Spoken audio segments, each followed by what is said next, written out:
সালাউদ্দিন সাহেব, যেহেতু তিনি জুলাই অভ্যুত্থানের সময় দেশে ছিলেন না, রাজপথে ছিলেন না, সেহেতু হয়তো তিনি জানেন না যে কে রাজপথে ছিল, কারা লড়াই করেছিল, এবং সেই আহত যোদ্ধা এবং শহীদ পরিবারদের কাছে ক্ষমা চাবেন। শাপলা এবং সাপ্লাই হবে জাতীয় নাগরিক পার্টির মার্কা। পেশনের কার্যক্রম নিয়ে আমরা প্রথম থেকেই প্রশ্ন তুলেছিলাম।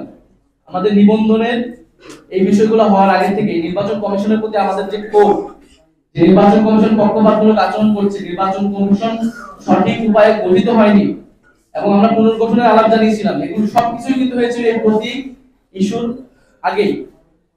ফলে নির্বাচন কমিশনের সাথে আমাদের এই টানাপোড়েন কিন্তু আমাদের কেবল দলীয় বিষয় না, কারণ আমরা সন্দেহ প্রকাশ করছি, আমরা উদ্বেগ প্রকাশ করছি যে এই নির্বাচন কমিশন নিরপেক্ষভাবে একটি নির্বাচন পরিচালনা করার ইচ্ছা বা সক্ষমতা রাখে কিনা। ফলে নির্বাচন কমিশন নিয়ে আমাদের এই উদ্বেগ থাকবে। আমরা খুবই স্পষ্টভাবে বলেছি, শাপলা এবং সাপ্লাই হবে জাতীয় নাগরিক পার্টির মার্কা। সেই মার্কা নিয়ে আমরা নির্বাচনে অংশগ্রহণ করতে চাই। এখন যদি নির্বাচন কমিশন একটি সাংবিধানিক প্রতিষ্ঠান, তারা যদি আইন অনুযায়ী পরিচালিত না হয়, তারা যদি গায়ের জোরে অন্য কারো প্রেসক্রিপশনে কোন সিদ্ধান্ত যায়, তাহলে তার প্রতিবাদ তো আমাদেরকে জানাতেই হবে, এবং আমাদেরকে যদি নির্বাচনে এইভাবে অংশগ্রহণ করা থেকে বিরত রাখার অপচেষ্টা করা হয়, তাহলে অবশ্যই আমাদেরকে রাজপথে আমাদের একমাত্র জায়গা হবে। কিন্তু আমরা এটা চাই না। আমরা চাই নির্বাচনে অংশগ্রহণ করতে। আমরা খুবই একটা সহজ কথা বলেছি যে আপনি আমাকে একটা আইনি ব্যাখ্যা দিবেন যে কেন আমি শাপলা পেতে পারবো না, সাংবিধানিক আইনি একটা ব্যাখ্যা দিবেন, আমি অন্য প্রতীক নিয়ে দিব।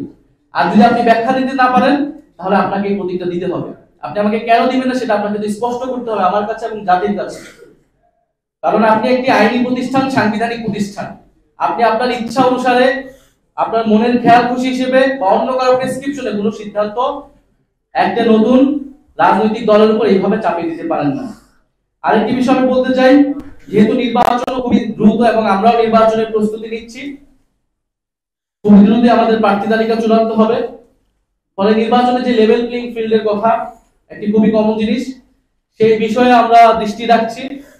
বিশেষত সরকারের জনপ্রশাসন মন্ত্রণালয় কিভাবে সিদ্ধান্ত নিচ্ছে, যে জনপ্রশাসন কমিটি গঠিত হয়েছিল এই মন্ত্রণালয়কে একটা নজরদারি এবং সুষ্ঠুভাবে পরিচালনার জন্য, সেই কমিটি সঠিকভাবে কাজ করছে কিনা, কিভাবে এই নিয়োগগুলো হচ্ছে, সেখানে কোনো পক্ষপাত হচ্ছে কিনা, মেধা যোগ্যতার ভিত্তিতে সেখানে নিয়োগ বা পদায়ন বা বদলিগুলো হচ্ছে কিনা, এই বিষয়ে আমাদের যথেষ্ট সন্দেহ তৈরি হচ্ছে।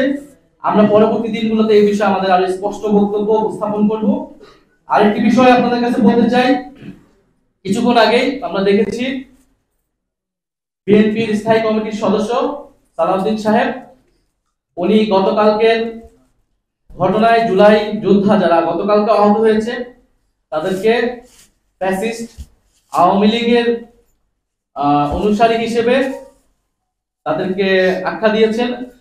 আমরা তীব্র নিন্দা এবং প্রতিবাদ জানাচ্ছি, এবং হয়তো তিনি ভুলবশত, হয়তো তার কাছে তথ্য না থাকার কারণে তিনি এরকমটা বলেছেন। যেহেতু তিনি দীর্ঘদিন দেশে ছিলেন না, যেহেতু তিনি জুলাই অভ্যুত্থানের সময় দেশে ছিলেন না, রাজপথে ছিলেন না, সেহেতু হয়তো তিনি জানেন না যে কে রাজপথে ছিল, কারা লড়াই করেছিল, কারা বুলেটের সামনে দাঁড়িয়েছিল। আতিকুল গাজী, যার হাত কাটা গিয়েছে, তাকে যখন ফ্যাসিস্ট আওয়ামী লীগের দোসর বলা হয়, যখন শহীদ মীর মুগ্ধের বাবাকে ফ্যাসিস্ট আওয়ামী লীগের দোসর বলা হয়, শহীদ ইয়ামিনের বাবাকে ফ্যাসিস্ট আওয়ামী লীগের দোসর বলা হয়, তাদের যে কোনো দাবির জন্যই, দাবির প্রেক্ষিতে, সেটা আমাদের জন্য খুবই কষ্টের, খুবই বেদনাদায়ক। ফলে আমাদের আহ্বান থাকবে তিনি তার এই বক্তব্য অবিলম্বে প্রত্যাহার করবেন এবং সেই আহত যোদ্ধা এবং শহীদ পরিবারদের কাছে ক্ষমা চাবেন, এবং তাদের সাথে বসে জুলাই গণ অভ্যুত্থানের গল্পটা শুনবেন, ইতিহাসটা শুনবেন, কারা লড়াই করেছিল, কিভাবে লড়াই করেছিল, কিভাবে এই দেশ স্বাধীন হয়েছিল, এবং আজকে আমরা এখানে কথা বলতে পারছি।